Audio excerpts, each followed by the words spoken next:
हाँ नहीं, जेल नहीं जाते, ना जेल जाते, ना सजा होती, ना कन्विक्ट होते, ना संसदी जाती, ना बंगला खाली होता, ना कुछ होता। देश में तो रात में भी कोर्ट खुल जाती हैं। सुप्रीम कोर्ट भी मैंने कई बार रात में खुलवाई।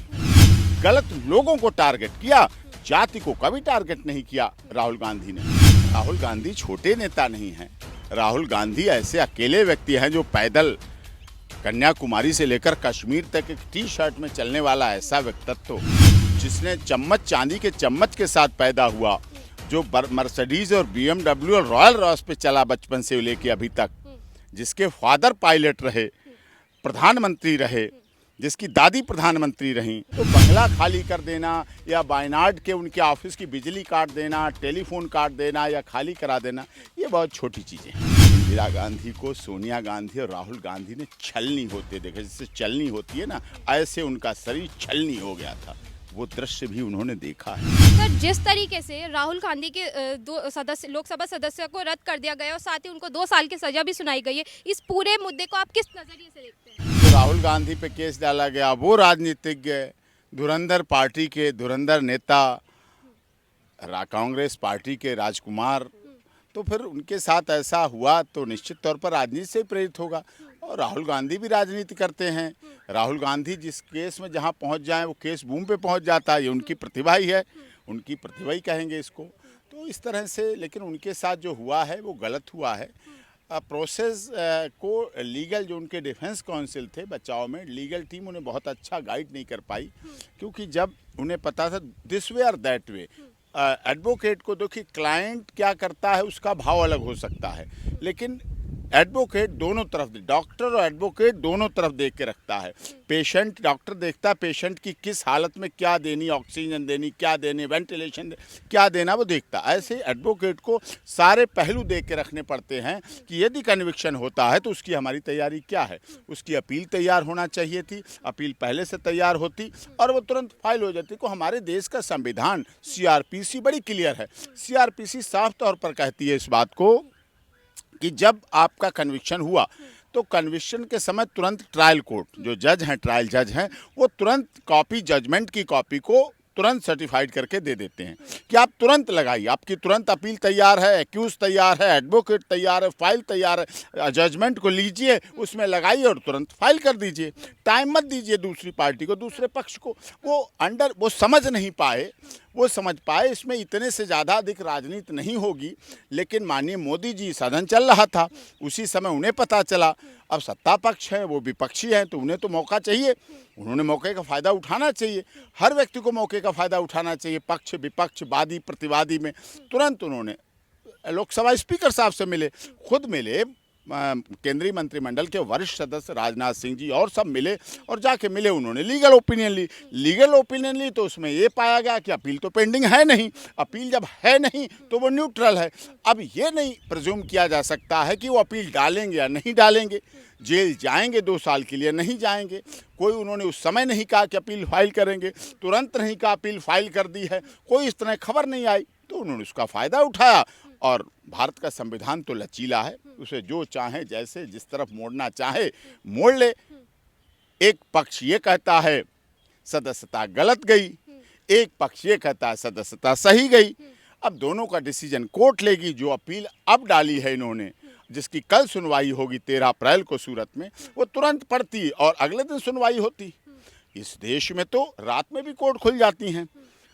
सुप्रीम कोर्ट भी मैंने कई बार रात में खुलवाई, यहाँ भी खुली, दिल्ली हाई कोर्ट भी कई बार खुली, अन्य राज्यों में भी। अभी मनीष कश्यप के केस में 9 बजे तमिलनाडु की कोर्ट खुली रात में, तो खुल जाती है। हमारा देश का संविधान लचीला है।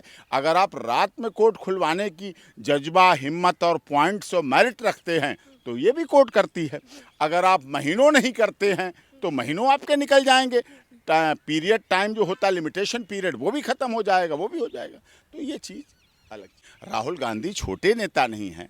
राहुल गांधी ऐसे अकेले व्यक्ति हैं जो पैदल कन्याकुमारी से लेकर कश्मीर तक एक टी शर्ट में चलने वाला ऐसा व्यक्तित्व, जिसने चम्मच, चांदी के चम्मच के साथ पैदा हुआ, जो मर्सिडीज और BMW और रॉयल रॉस पे चला बचपन से लेके अभी तक, जिसके फादर पायलट रहे, प्रधानमंत्री रहे, जिसकी दादी प्रधानमंत्री रहीं, जिसके नाना प्रधानमंत्री रहे, वो व्यक्ति कश्मीर से कन्याकुमारी तक पैदल चला तो लोगों ने भी उसका उत्साहवर्धन कराया। लोगों की भीड़, उमड़ती भीड़ ने उसका हौसला बढ़ाया। ऐसा नहीं लोगों ने उसे खाली छोड़ दिया कि वो अकेला पैदल चल रहा था। लाखों लोग उसके साथ थे, लोगों का उत्साहवर्धन था, लोगों का साथ था। लोगों में विपक्ष के रूप में एक अच्छा मजबूत विपक्ष खड़ा किया, लोगों ने उसके लिए सहयोग किया, समर्थन किया। और यहाँ तक भारत सरकार में केंद्रीय मंत्री, बहुत कद्दावर केंद्रीय मंत्री आदरणीय नितिन गडकरी जी ने तक कहा कि कांग्रेस को मजबूत होना चाहिए। कांग्रेस मजबूत होगी तो सत्ता भी हमारे उस पर रहेगा सही। सत्ता के लिए विपक्ष मजबूत होना चाहिए और विपक्ष को मजबूती से काम करना चाहिए। ये बात कही गई और स्वीकार किया उन्होंने, तो अच्छी बात है, होना चाहिए। वो अच्छे विपक्ष के रूप में उभरें, संगठित विपक्ष के रूप में उभरें, जिससे मोदी जी और अच्छी तरह कार्य कर सकें। कहा गया ना, निंदक नियरे राखिए आंगन कुटी छवाए। पंडित जवाहरलाल नेहरू ने भी कहा था विपक्ष जरूरी है, विपक्ष जरूरी है। अटल बिहारी वाजपेयी जी के जब घुटनों में दर्द हो गया था, घुटनों में प्रॉब्लम हो गई थी, यहाँ इलाज नहीं चल रहा था, अब तो बहुत इलाज है, उस समय इलाज नहीं था, तो राजीव गांधी ही ऐसे व्यक्तित्व थे जिन्होंने माननीय अटल बिहारी वाजपेयी, जब मुख्य प्रधानमंत्री नहीं थे अटल जी, एक सांसद थे, लेकिन उन्हें अमेरिका सरकारी खर्चे पर भेजा, उनका इलाज कराया घुटनों का, और वापस आए जब अटल बिहारी वाजपेयी जी, तो उन्होंने खुले मन से स्वीकार किया कि हमारा राजीव गांधी ऐसा प्रधानमंत्री था जिसने हमारे घुटनों का इलाज करके मुझे चलने योग्य बना दिया।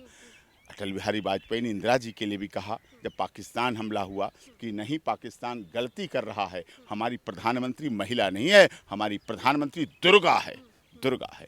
तो ऐसी चीज़ें विपक्ष पक्ष में होती हैं, लेकिन हाँ, इतना नहीं होना चाहिए था जितना राहुल गांधी के साथ हुआ है। क्या लगता है कि वो फिर से उनकी सदस्यता वापस होगी, वो फिर से अपने बंगले में जा पाएंगे? नहीं, अभी थोड़ा टाइम लगेगा उसमें। अभी अपील उनकी एडमिट होगी, अपील पे सुनवाई होगी, फिर उनकी बेल भरी जाएगी, फिर अपील आगे चलेगी, फिर उसके बाद वो अपील में जीतते हैं, हारते हैं, उन्हें हाई कोर्ट आना पड़ता है, हाई कोर्ट अहमदाबाद आना पड़ता है, कि फिर उसके बाद क्या होता आगे, इट विल टेक टाइम।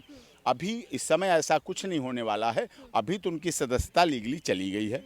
अब सत्ता पक्ष ने जल्दी दिखाई, तुरंत नोटिफिकेशन जारी कराया, तुरंत अगले दिन उन्हें पूर्व सांसद का लेटर पकड़ा दिया गया। पूर्व सांसद, इधर वो संभल पाते, अपना पूर्व सांसद का लेटर पढ़ पाते, तब तक उनसे कह दिया गया दूसरा लेटर पकड़ो, आपकी कोठी खाली करो। उनका बड़ा उससे सेंटीमेंट्स जुड़े हुए थे, 20 साल से वहाँ थे, भावनाएं जुड़ी होती, लेकिन वो भी लॉ अबाइडिंग सिटीजन है राहुल गांधी, उनका हम खाली कर देंगे साहब, हमारी कोई बपौती थोड़ी है। जब आनंद भवन से प्यार नहीं रहा उस बंदे को, तो ये कोठी तो छोटी है। जब उसने अपने पिता को, अपनी दादी को तो छलनी होते देखा ही है, इंदिरा गांधी को सोनिया गांधी और राहुल गांधी ने छलनी होते देखा, जैसे चलनी होती है ना, ऐसे उनका शरीर छलनी हो गया था। वो दृश्य भी उन्होंने देखा है। अपने पिता राजीव गांधी को भी पेरम्बदूरपुर से बोरी में भर के आते देखा है। एक देश का युवा तुर्क बोरी में भर के आया था, चिथड़े थे और केवल जूतों से पहचाना गया था कि ये शब्द राजीव गांधी का ही होगा और किसी का नहीं हो सकता। जूते उनके थे, तो उन्होंने वो दिन भी देखा है। शहीदी परिवार से हैं, त्याग, तपस्या, बलिदान की पराकाष्ठा उस परिवार ने झेली है। तो बंगला खाली कर देना या वायनाड के उनके ऑफिस की बिजली काट देना, टेलीफोन काट देना या खाली करा देना, ये बहुत छोटी चीज़ें हैं, उससे कोई फर्क। बीजेपी कहती है कि राहुल गांधी में अहंकार है, अगर वो ये माफ़ी मांग लेते तो इतना कुछ होता ही नहीं, तो आप इसको कैसे देखते हैं? हाँ, नहीं, जेल नहीं जाते, ना जेल जाते, ना सज़ा होती, ना कन्विक्ट होते, ना संसदी जाती, ना बंगला खाली होता, ना कुछ होता।